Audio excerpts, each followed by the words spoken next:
Me llamo Sofía, y si alguien me hubiera dicho que terminaría en esta situación, jamás lo habría creído. Cuando conocí a Juan, pensé que era el hombre más encantador que había conocido en mi vida. Era guapo, seguro de sí mismo y, por si fuera poco, siempre sabía exactamente qué decir. Parecía el tipo de persona que hacía brillar cualquier lugar al que entraba. Me sentí afortunada de haberlo encontrado, como si finalmente hubiera encontrado a alguien que entendiera mi forma de ver la vida. Al principio, todo fue perfecto. Juan era increíblemente atento. Me llamaba todos los días, me sorprendía con flores, y se preocupaba por cada pequeño detalle. Me hacía sentir especial, como si yo fuera el centro de su mundo. Cada vez que me hablaba, lo hacía con una voz suave y con palabras que me hacían sentir como la mujer más hermosa e interesante que había conocido. Todo parecía sacado de un cuento de hadas. Pero, como en toda historia, comenzaron a aparecer los primeros signos de que algo no estaba bien. Al principio, fueron cosas tan pequeñas que apenas les presté atención. Por ejemplo, siempre que estábamos en alguna reunión o en una fiesta, Juan se aseguraba de que la conversación girara en torno a él. No importaba el tema, él encontraba la manera de hacerlo sobre sus logros, sus experiencias, sus anécdotas. Me parecía que le gustaba ser el centro de atención, y, aunque me resultaba extraño, no le di importancia. Sin embargo, poco a poco, comencé a notar algo inquietante. Cada vez que yo intentaba hablar sobre algo importante para mí, él cambiaba el tema, como si mis pensamientos y sentimientos no fueran tan relevantes como los suyos.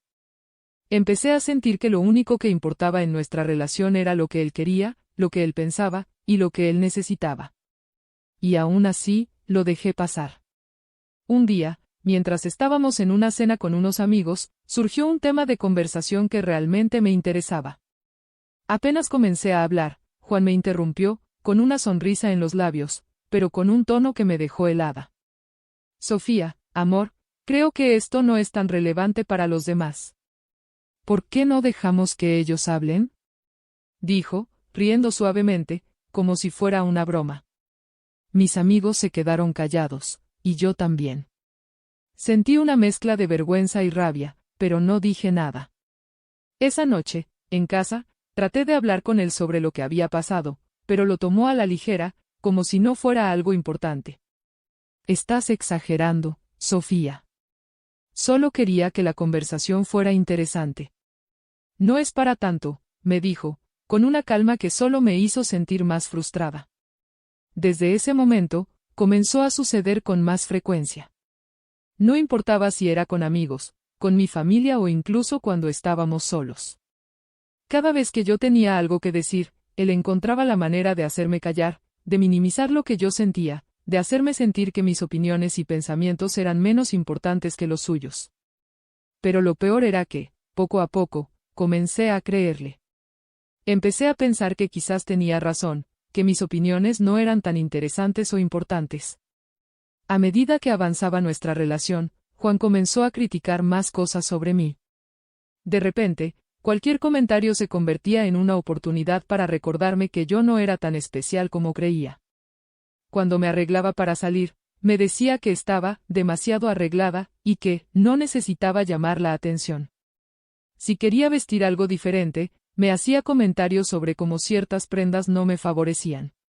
Una noche, mientras me preparaba para salir, me miré en el espejo y me sentí insegura, algo que rara vez me pasaba antes de conocerlo. En cuanto me vio, sonrió con esa sonrisa que también conocía y me dijo: ¿De verdad piensas salir así? No es que se vea mal, pero no es tu estilo. Quizás deberías intentar algo más sencillo. No necesitas destacar tanto, amor.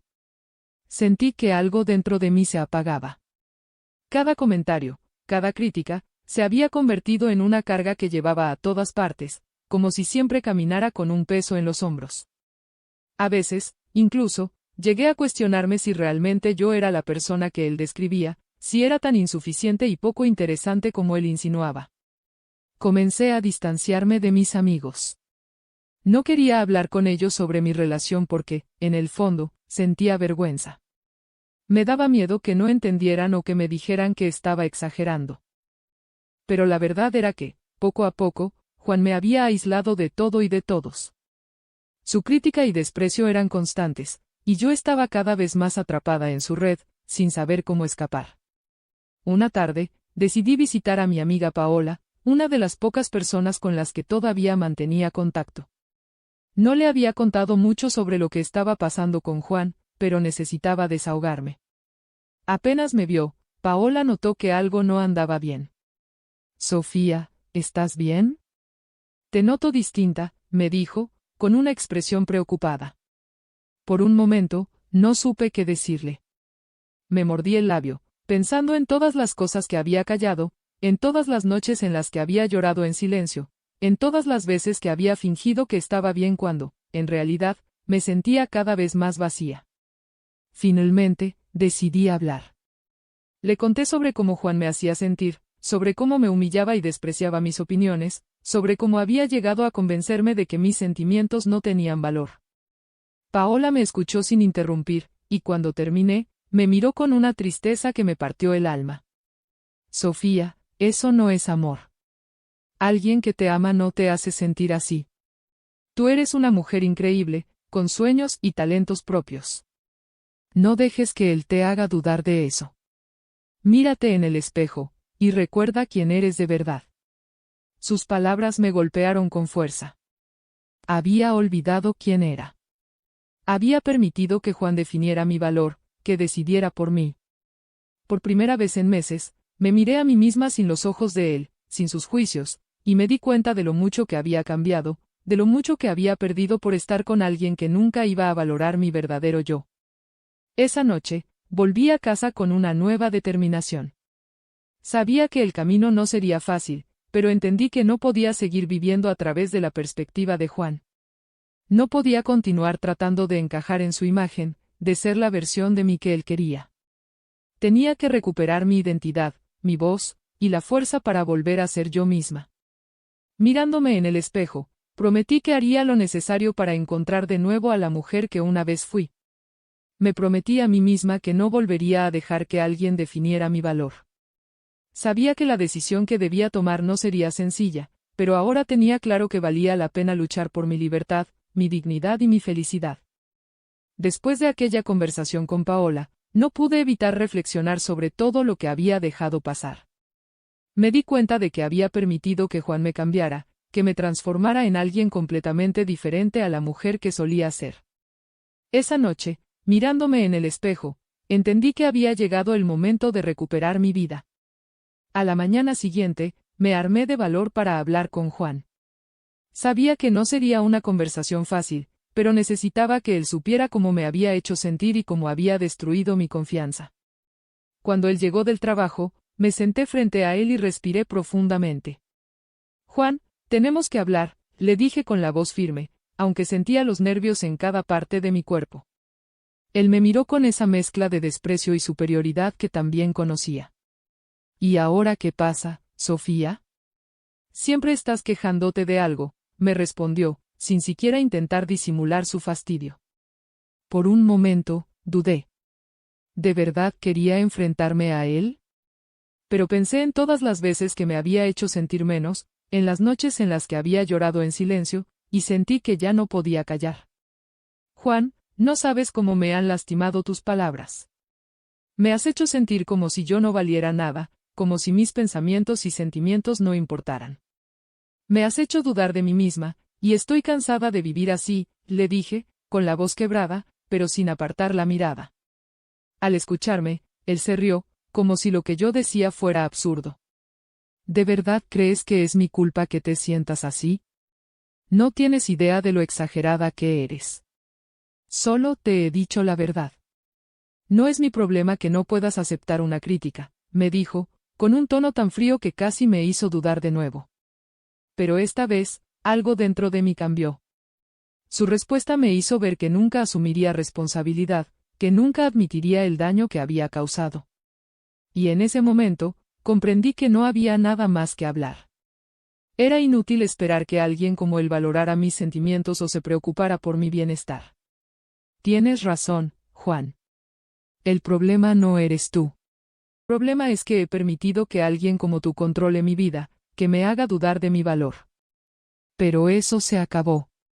Hoy decido que ya no voy a seguir así, le dije, y sentí como la decisión llenaba cada parte de mí. Sin esperar su respuesta, me levanté y comencé a empacar algunas cosas. Me sorprendió lo liberador que se sentía tomar el control de mi vida. Sabía que marcharme sería complicado, pero también sabía que quedarme significaría perderme a mí misma cada vez más. Mientras metía mis cosas en una maleta, Juan se quedó mirándome, en silencio. Por un momento, pensé que intentaría detenerme, que diría algo para hacerme cambiar de opinión. Pero no lo hizo. Esa noche, me fui a casa de Paola. Me recibió con los brazos abiertos, sin preguntas ni juicios, solo con el apoyo y el cariño que tanto necesitaba. Me sentí agradecida de tener a alguien que me recordara mi valor, que me dijera que no estaba sola. Pasé la noche en su sofá, y aunque me sentía asustada, también sentía una libertad que no había experimentado en mucho tiempo. Las primeras semanas lejos de Juan fueron difíciles. Había pasado tanto tiempo con él que, de alguna manera, había olvidado cómo era estar sola, tomar decisiones sin miedo a sus críticas, reírme sin temor a que me hiciera callar. Fue un proceso lento, pero poco a poco, comencé a recordar quién era. Empecé a hacer cosas que siempre me habían gustado y que él había menospreciado, volví a leer, a salir con amigas, a disfrutar de mis hobbies. Un día, mientras estaba en casa de Paola, ella me miró y me dijo: Sofía, eres mucho más fuerte de lo que crees.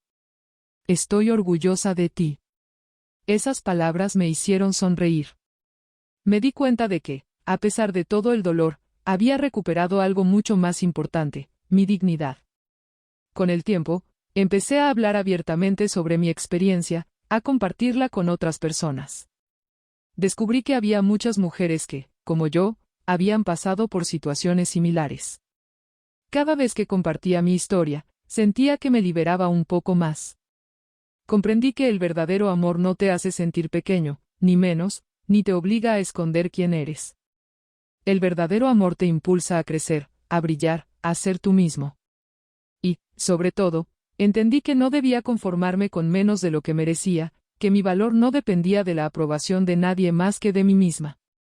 Hoy, miro hacia atrás, aunque siento tristeza por el tiempo que perdí, también me siento orgullosa de haber recuperado el control de mi vida.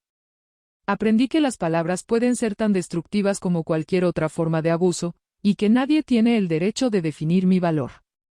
Mi felicidad y mi paz mental son mías, y no pienso entregárselas a nadie más.